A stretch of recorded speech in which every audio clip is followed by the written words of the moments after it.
mass certificate revocation, Azure outage, Android users beware of some new malware, highest known payout to a ransomware actor, average data breach cost rose, OneDrive phishing campaign, fake Google Authenticator, Sitting Ducks DNS attack, CISA publishes 9 ICS advisories and 1 known exploited vulnerability.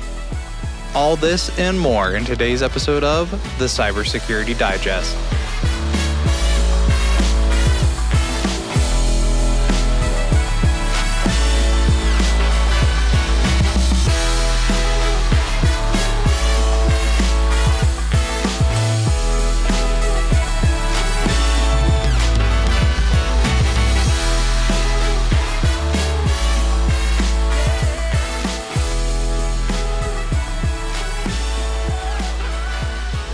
Hello and welcome back to the Cybersecurity Digest, where our goal is to help you stay informed so you can stay secure.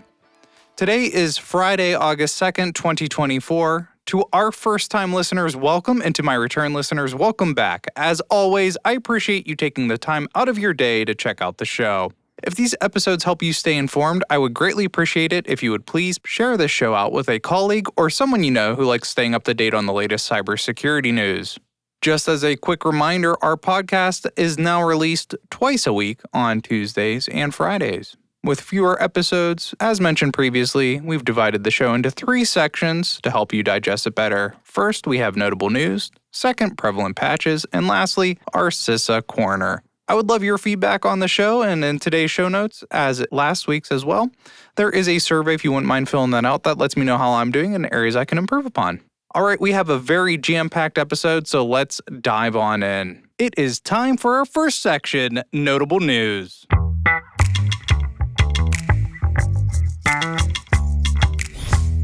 If you use DigiCert, you most likely are already aware of this one, but on Monday, DigiCert posted an article highlighting that they would need to start revoking certain certificates. The certificates that would be revoked were due to the fact that they lacked proper domain control verification, or DCV. This issue arose because some CNAME-based validations did not include the required underscore prefix in the random value. This affected about 0.4% of domain validations. According to Jeremy Rowley on Bugzilla, this impacted 83,267 certificates that were held by 6,807 of their customers. The problem originated from a modernization project in 2019 that removed the automatic addition of the underscore prefix in some validation paths. This oversight was not detected during DigiCert's reviews or regression testing. A recent user experience enhancement project inadvertently corrected the issue by including the underscore prefix in all random values. This whole entire issue stems from that missing underscore prefix, which is in some CNAME-based validations. This is required by CABF rules to prevent potential domain name collisions. If you don't know, the CABF, or the CA Browser Forum, is an organization that brings together certificate authorities and browser vendors to develop and promote standards. Although the chance of collision is low, compliance requires revocation of non-compliant certificates within 24 hours. Affected customers were notified that they would need to reissue their certificates to avoid revocation. DigiCert did provide impacted customers with instructions on how to reissue their certificates. DigiCert states that in order to prevent these actions going forward, they have already taken several steps as well as plan on taking more to prevent this from happening again. For a full list of these preventative measures, you can find the DigiCert article in the show notes. On Tuesday, July 30th, DigiCert had published an update stating that they were aware of several customers operating within critical infrastructure that were unable to update their certificates within the 24-hour timeframe. DigiCert stated that those critical infrastructure businesses that were unable to replace their certs could request an extension that was due on July 31st. If approved, certificates would have until 1930 UTC on Saturday, August 3rd, 2024 to be replaced.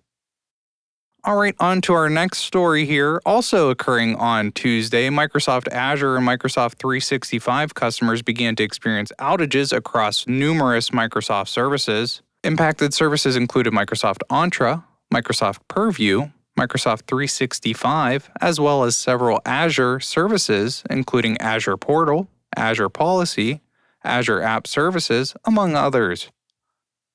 According to Microsoft's mitigation statement, they said, and I quote, "An unexpected usage spike resulted in Azure Front Door, AFD, and Azure Content Delivery Network, CDN components performing below acceptable thresholds, leading to intermittent errors, timeout, and latency spikes. While the initial trigger event was a distributed denial of service, or DDoS attack, which activated our DDoS protection mechanisms, initial investigations suggest that an error in the implementation of our defenses amplified the impact of the attack rather than mitigating it." End quote. Their mitigation statement also highlights how they responded to the outage, stating that once they had identified the cause, they began to attempt to change network configurations to help deal with the reported DDoS attack. Microsoft also stated in their statement that they will publish a final post-incident review with comprehensive details within the next 2 weeks. Once this becomes available, if there's anything worth noting, I'll be sure to fill you all in. Alright, Android users, you want to be aware of this next one.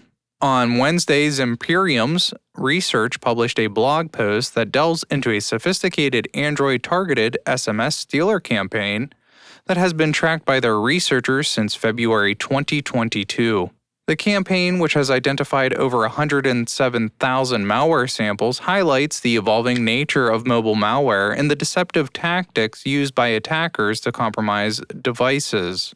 The malware primarily targets one-time passwords, which are crucial for MFA, making them valuable to attackers.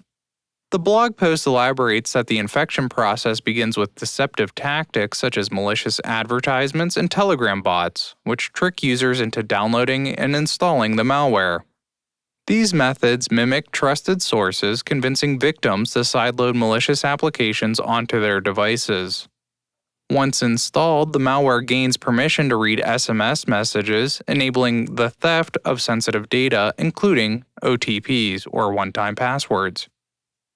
The article details the various techniques used by attackers to establish command and control channels. Initially, Firebase was used, but the attackers later shifted to using GitHub repositories to share command and control details and distribute malicious APKs. This evolution demonstrates the attackers' adaptability and the sophistication of their methods. The scale of the campaign is significant, with malware capable of evading detection by many antivirus solutions. The financial motive behind the campaign is evident, as the stolen credentials are used for further fraudulent activities such as creating fake accounts and launching phishing campaigns. The use of cryptocurrency payments further obscures the attackers' identities. Imperium emphasizes the need for a multi-layered approach toward mobile security, combining advanced detection technologies with user education and awareness. For more information about the threat actors as well as for the IOCs, please review the full article from Imperium linked in the show notes. Alright, next up in today's episode, we're going to talk about 2 annual reports that came out since our last episode. These reports highlight the impact and costs ransomware and data breaches have had on businesses over the last year. I will have links to both of these reports attached in the show notes for your convenience. Alright, let's go ahead, let's review some of the key takeaways from these reports. First, Zscaler's annual ransomware report dropped like a hot new mixtape from your favorite rapper. In the report, Zscaler lists their observed top trends and targets, top ransomware families, as well as predictions for the upcoming year. Early in the report, Zscaler states that their Threat Labs research uncovered a record-breaking ransom payment of $75 million. This payment is now the largest publicly known payment to a ransomware group, and the payment was received by the Dark Angels ransomware group. Some other notable statistics covered by the report are that they observed the manufacturing, healthcare, and technology sectors among the most targeted. Additionally noted in the report was that the United States was the most targeted country, followed by the UK, Germany, Canada, and France. The report also highlighted several of the major vulnerabilities that had enabled some of these attacks to occur over the past year. These included vulnerabilities such as Cisco's ASA software, ConnectWise Screen Connect, Cisco's Remote Access VPN, as well as flaws that existed within Citrix NetScaler ADC and NetScaler Gateway. As stated a few episodes ago, Cloudflare had observed an attack go from POC to attempted exploit in under 30 minutes. It is so important that as defenders we stay ahead of these threat actors. The report from Zscaler goes on to highlight some other trends observed over the past year, as well as named the following as the top 5 ransomware families to watch for in the coming year. Number 1 was Dark Angels, number 2 Lockbit, 3 Black Cat, 4 Akira, 5 Black Basta. Zscaler's report was a great read, and if you would like to check out the full report for yourself, I've linked it for you in the show notes. The other report that came out was IBM released their 2024 Cost of a Data Breach report. This report had some pretty intriguing findings as well. First, the report highlighted the global average cost of a data breach increased by 10% to $4.88 million US. This is the highest jump since the pandemic. It is also worth noting that the report calls out that this average cost rose to $4.9 million US when the attack was caused by a malicious insider. The report also highlighted that extensive use of AI tools and automation reduced breach costs by an estimated average of $2.2 million US. Some other statistics that I found interesting when I was reading the report was that IBM reported 46% of breaches involved customer personal data. I was really impressed with the time frame IBM stated it took to contain a breach involving stolen credentials. This is not a good impression, mind you, it was one that was kind of more shocking than anything. In the report, IBM states, and I quote, "Breaches involving stolen or compromised credentials took the longest to identify and contain of any attack vector," end quote. The report states that this time frame was 292 days. As we have discussed in past episodes with info stealers and all the different phishing campaigns that are going on out there, these statistics are concerning. This report goes into a lot more detail, however, we unfortunately don't have time to dive into everything within this episode. However, as with the Zscaler report, I have linked the IBM report if you are interested in reading it in the show notes. These reports are really great if you are in a position where you need to help convey potential risk to your leadership. I highly suggest that you review both of these reports to educate yourself as well as use them for your advantage. Earlier in the week, Trellix Advanced Research Center published a blog post discussing a recently identified sophisticated phishing campaign that was targeting Microsoft OneDrive users. Trellix researchers state that this campaign employs social engineering tactics to deceive users into executing a PowerShell script which compromises their system. The attack begins with an email containing an .html file that, when opened, displays an image simulating a Microsoft OneDrive error message. This message urges users to fix a DNS issue by clicking a button, which ultimately leads them to execute malicious commands. The phishing email's .html file includes an image designed to create a sense of urgency, increasing the likelihood that the user will follow through with the provided instructions. The image mimics a OneDrive page with an error message and 2 buttons. Those buttons are Details and How to Fix. While the Details button directs users to a legitimate Microsoft Learn page, the How to Fix button triggers a malicious script. This script instructs users to open the Windows PowerShell terminal and execute a command that downloads and runs a malicious payload. The malicious command first flushes the DNS cache, then creates a folder on the C drive named Downloads. It downloads an archive file into this location, extracts its contents, and executes a script using autoit3.exe. The attack concludes with a message indicating that the operation was successful, further deceiving the user. The full blog post from Trellix goes into greater technical detail as well as contains visual examples of the malware, as well as has a list of IOCs. As with all of our other articles that we talk about on this show, there is a link in the show notes. Also earlier in this week, on Tuesday, Malwarebytes Lab published an article that they identified a threat actor who had impersonated Google through a fake ad for Google Authenticator. This malicious ad appeared in Google search results, tricking users into downloading malware instead of the legitimate multi-factor authentication program. The core issue lies in the misuse of brand trust, as the ad seemed to be from an official source, leading users to a decoy website that hosted malware.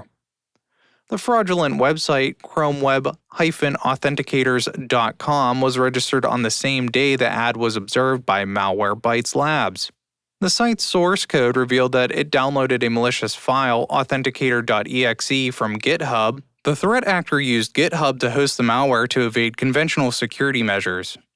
The malware, identified as Deer Stealer, exfiltrates personal data to an attacker-controlled website. The article emphasizes the importance of distinguishing real advertisers from fake ones to prevent such attacks. It highlights the irony of users getting compromised while trying to enhance their security by downloading a trusted tool like Google Authenticator. The misuse of Google Ads for distributing malware erodes trust in brands and the Google search platform itself. To mitigate such risks, the article recommends avoiding clicking on ads to download software and instead visiting the official website and repositories to download directly. If you use Malwarebytes, guess what? They've already updated and are blocking this specific malware. If you do not have Malwarebytes, they also have IOCs as well as a hash for the payload and an address for the command and control server that you can find in the full report from Malwarebytes. Alright, let's move on here from Malwarebytes to our next piece of research, which is from Cleafy. On Wednesday, threat researchers at Cleafy reported on the emergence of a new Android remote access Trojan named Bingo Mod. This was identified in May 2024. The report states that this malware is part of the modern remote access Trojan generation, enabling threat actors to conduct account takeover directly from infected devices using on-device fraud techniques. Bingo Mod's core component, initially known as CHR Update, allows for remote access and control similar to other banking Trojans like Medusa, Capybara, and T-Bot. The malware's primary advantage is its ability to bypass various behavioral detection countermeasures, although it requires a live operator to authorize money transfers, limiting its scalability. Bingo Mod employs several sophisticated techniques to evade detection and hinder forensic analysis. It uses device wiping after successful fraudulent transfers, a tactic reminiscent of the broader malware. The self-destruction mechanism eradicates any trace of the malware's activity, making it challenging for researchers to identify and attribute incidents, Cleafy researchers noted. The malware also leverages obfuscation techniques to reduce its detection rate by antivirus solutions, indicating the developer's focus on opportunistic rather than tailored approaches. The malware is distributed via smishing and often masquerades as legitimate antivirus applications. Once installed, it prompts users to activate accessibility services, disguising the request as necessary for the app's functionality.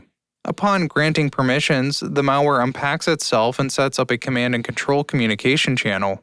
Bingo Mod provides around 40 remote control functions, including real-time screen control, phishing capabilities through overlay attacks, and the ability to send SMS messages from the compromised device. Bingo Mod's security measures include hindering system settings editing, blocking specified applications, and uninstalling arbitrary apps to prevent detection. Its most notable feature is the ability to remotely wipe the device, typically executed after a successful attack like mentioned earlier. The malware's reliance on manual intervention for account takeover activities limits its scalability and exposes operators to higher detection risks. For the full article as well as IOCs, please check for the full report from Cleafy in the show notes. On Wednesday, the threat intel teams at Eclipsium and Infoblox reported of a significant vulnerability in the domain name system infrastructure termed sitting ducks. This vulnerability has been exploited by multiple threat actors since at least 2019, leading to malware delivery, phishing, brand impersonation, and data exfiltration. The reports from these companies highlights that the core issue lies in the weak or non-existent verification of domain ownership by DNS providers, which allows attackers to hijack domains. The sitting ducks attack occurs under specific conditions. Eclipsium states these conditions in their article, and they are as follows, and I quote, "A registered domain or subdomain of a registered domain uses the authoritative DNS services of a different provider than the domain registrar. This is called name server delegation. A domain is registered with one authoritative DNS provider, and either the domain or a subdomain is configured to use a different DNS provider for authoritative name service. The name service delegation is lame, meaning that the authoritative name server does not have information about the domain and therefore cannot resolve queries or subdomains. The DNS provider is exploitable, meaning that the attacker can claim ownership of the domain at the delegated authoritative DNS provider while not having access to the valid owner's account at the domain registrar. End quote. Attackers can claim ownership of the domain at the delegated authoritative DNS provider without accessing the valid owner's account at the domain registrar. This scenario is more common than it might seem, and active exploitation has been confirmed. The article explains that sitting ducks is a new issue but falls into a broader category of DNS-related vulnerabilities. Lame delegation occurs when a name server is assigned to provide authoritative DNS records but lacks the necessary information. Attackers can exploit this by registering the assigned name server domain, gaining access to all domains pointing to it. Additionally, dangling DNS records, which contain invalid information due to forgotten configurations, can be exploited by malicious actors who register lapsed domains. To mitigate the risk of sitting duck attacks, the article recommends several steps for domain owners and DNS service providers. Domain owners should ensure that they use the same provider for both domain registration and authoritative DNS services, check for invalid name server delegations, and inquire about their DNS provider's mitigation measures. DNS service providers should implement verification processes to ensure that account holders claiming domain names actually control them, such as issuing random name server hosts that require changes at the registrar. Researchers from Infoblox and Eclipsium have been working with law enforcement and national Certs since June 2024 to address this issue. If you'd like to read more about this fantastic research, please find the links to both articles in the show notes. On Thursday, Proofpoint published a blog discussing a cluster of cybercriminal activities which have been leveraging Cloudflare tunnels to deliver malware. This activity, first observed in February 2024, has increased significantly from May through July. The attackers exploit the Try Cloudflare feature to create one-time tunnels without needing an account, allowing them to remotely access data and resources. Proofpoint notes that the campaigns primarily lead to the installation of Xworm, a remote access Trojan, but have also delivered other malware like AsyncRat, VenomRat, GooLoader, and Rumcos. The article describes the attack chain typically begins with messages containing a URL or attachment leading to an internet shortcut file or .url. When executed, this file connects to an external file share to download an LNK or VBS file, which then executes a BAT or command file to download a Python installer package. This package ultimately leads to the malware being installed. The campaigns often use business-relevant themes like invoices and document requests to lure victims. The threat actors have evolved their tactics over time, incorporating obfuscation in their scripts to evade detection. Proofpoint notes that the attacker's use of temporary Cloudflare instances provides flexibility and makes it harder for defenders to block their activities. Also, as noted in the blog posting, this requires significant victim interaction. So please ensure that your users are aware of this attack vector so they know not to execute these files. They should also know not to execute unknown files, and this would be a really good way for you to remind them with something relevant. If you would like to read more about this attack as well as a list of signatures and IOCs from Proofpoint, the full article can be found in the attached show notes. Lastly, rounding out our notable news section for this episode, if you live in the southeastern United States, be advised that your capability to get blood in the event of a medical emergency may be slightly more difficult right now. On Wednesday, OneBlood, a not-for-profit blood center, posted that it had been impacted by a ransomware attack. Susan Forbes, OneBlood Senior Vice President of Corporate Communications and Public Relations, stated, and I quote, "OneBlood takes the security of our network extremely seriously. Our team reacted quickly to assess our systems and began an investigation to confirm the full nature and scope of the event. Our comprehensive response efforts are ongoing, and we are working diligently to restore full functionality to our systems as expeditiously as possible." End quote. In the advisory from OneBlood, they also suggested that if you live in that area and are able to donate, it would help make a difference due to the impact that this has had on blood in that area. If you'd like to read the official statement from OneBlood, I have linked it in the show notes. Alright, it is time to move on to our next section of the show, Prevalent Patches.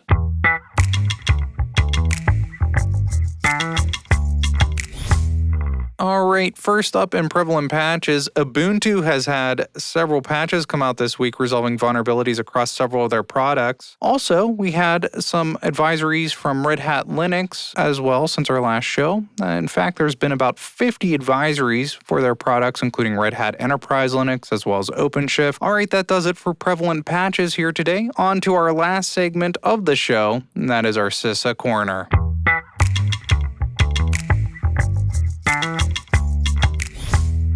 Alright, welcome to our final segment of the show, our CISA Corner. First up in our CISA Corner here today is the sole addition to the known exploited vulnerability catalog. This is for the VMware ESXi vulnerability that we discussed in our last episode. This vulnerability is tracked as CVE 2024-37805. If you would like to hear more about this vulnerability, I suggest you listen to the last episode where I discussed the vulnerability that was discovered by Microsoft more in depth. Additionally, you can find more details surrounding the CVE in the show notes. Also, since our last episode, CISA published 9 new industrial control systems advisories. 5 of these advisories are for Johnson Controls Exact-Q Vision, 1 is for AV-Tech IP camera, 1 for VoNet's Wi-Fi bridges, and 1 is for Rockwell Automation Logix controllers. If you'd like to read the full details about these ICS advisories, I have linked the CISA document in the show notes. Lastly, on Thursday, CISA announced that they had selected Lisa Einstein as CISA's first Chief Artificial Intelligence Officer. CISA stated that this selection reflects their commitment to responsibly use AI to advance cyber defense. The full press release can be found in the show notes as well if you'd like to read more about that. Alright everyone, thank you so much for tuning in to today's episode of the Cybersecurity Digest. As mentioned earlier, all links and articles mentioned in the show are in the show notes.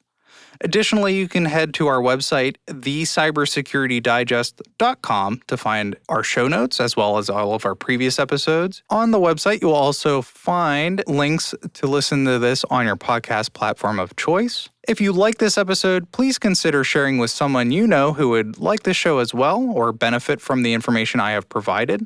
Lastly, I would greatly appreciate it if you could leave this show a rating in your podcast platform of choice. As mentioned in the beginning of the show, in the show notes, you will also find a link to a form where I'm requesting your feedback. If you wouldn't mind filling that out, that will help me continue to improve this show. Alright, before you head out for your weekend, here is your Friday dad joke. What do you call a lying dictionary? A fictionary.